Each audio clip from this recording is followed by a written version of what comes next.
Assalamualaikum. My name's Abdul Rahman, the president of the APPAC Youth Professional Wing, and we are honored today to be part of the Pakistan Day Parade.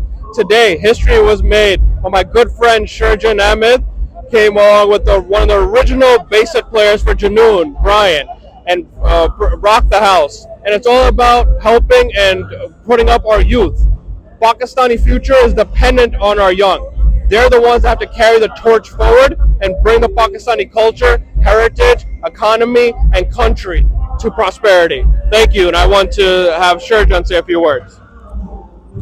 Hi, this is Sherjan Ahmad, and I'm very honored and humbled to perform today at the New York City Pakistan Day Parade.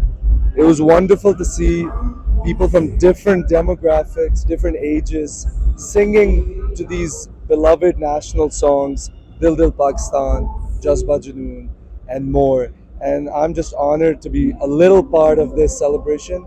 I want to thank Abdul of APPAC, Haroon, Kashif, and all the committee members, the delegates, the honoraries. Truly humble, thank you. Don't forget to like, comment and subscribe.